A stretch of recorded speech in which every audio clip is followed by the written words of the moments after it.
बिस्मिल्लाहिर्रहमानिर्रहीम। अस्सलाम वालेकुम फ्रेंड्स। बेसिक स्टैटिस्टिक्स की सीरीज़ में आज हम डिस्कस करेंगे coefficient of variation. Coefficient of variation क्या है, ठीक है।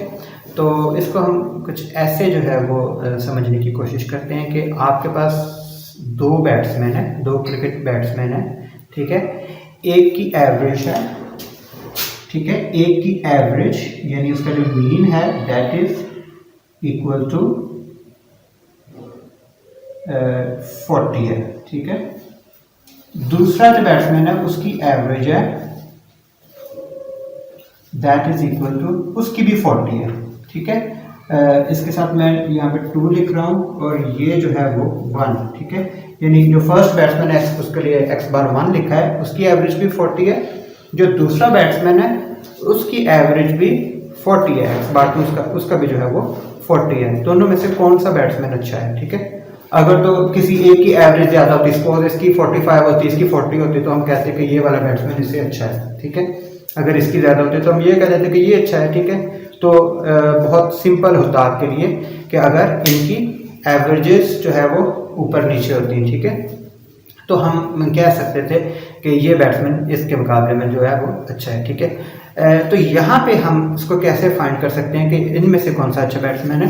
तो हम उसके लिए निकालेंगे उसका स्टैंडर्ड डेविएशन। क्या निकालेंगे?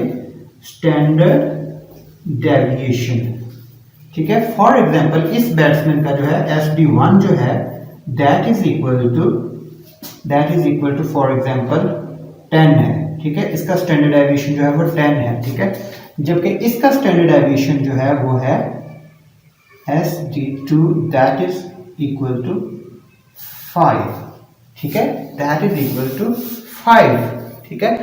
अब आप अंदाजा लगा सकते हैं कि इस बैट्समैन की जो डिस्पर्शन है वो ज्यादा है, इस बैट्समैन की डिस्पर्शन ऑफ वैल्यूज जो है वो कम है, ठीक है।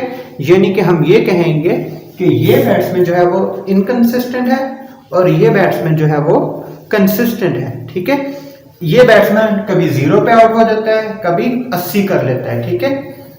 इसलिए जो है इसका जो है वो डिविएशन ज्यादा है, ठीक है। आप इस पर रिलाय नहीं कर सकते। हो सकता है आपको मैच जिता दे 80 स्कोर करके, हो सकता है वो जो है वो बिल्कुल आप उससे बहुत ज्यादा एक्सपेक्ट कर रहे हो तो वो अगले दिन जो है वो 0 पे आउट हो जाए, ठीक है।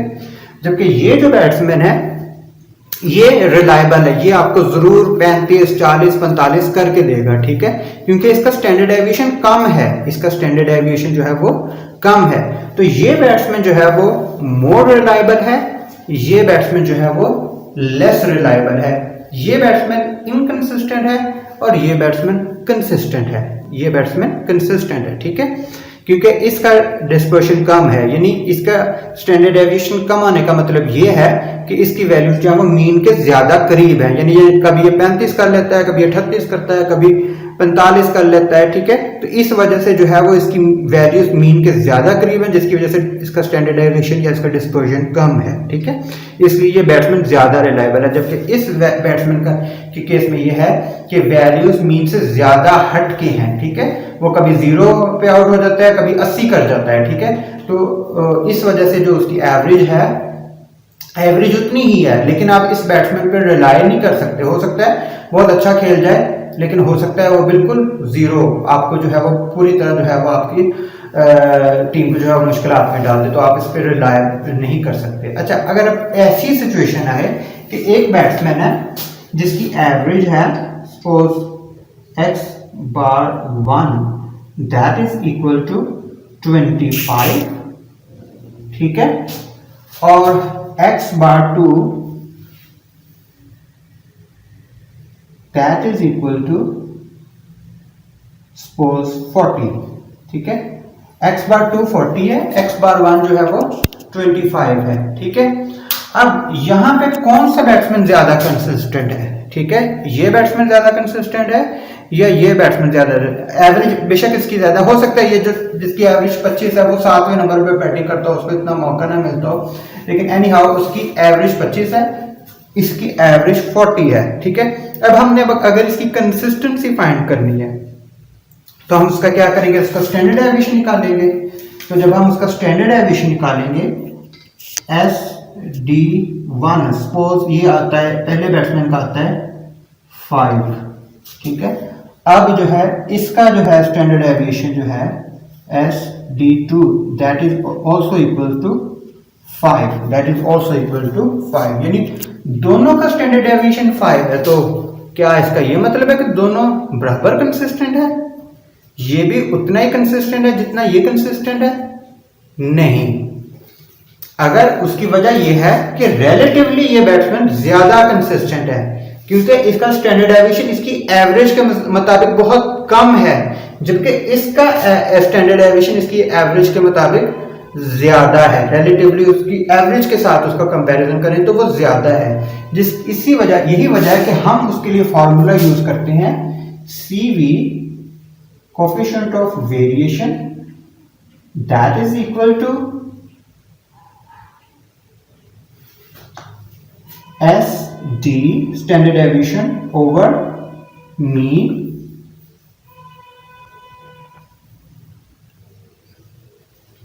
Multiply by 100। ठीक है, तो ये हमारा कोफिशिएंट ऑफ वेरिएशन का फॉर्मूला है। ठीक है, तो अगर हम इस फॉर्मूले में इसको भी कंपेयर करेंगे, इसको भी कंपेयर करेंगे, तो इसका आएगा 5 divided by 25, 5 divided by 25 multiplied by 100, तो वो क्या आ जाएगा, वो उसका इसके केस में वो आंसर आएगा 5 डिवाइडेड बाय 25 मल्टीप्लाइड बाय 100, तो ये आ जाएगा 20%। ठीक है, इसके केस में क्या आएगा?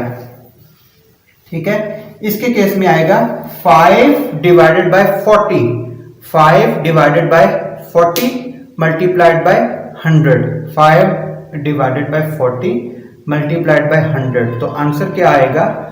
आंसर जो आएगा वो होगा that would be around about, pause कीजिएगा।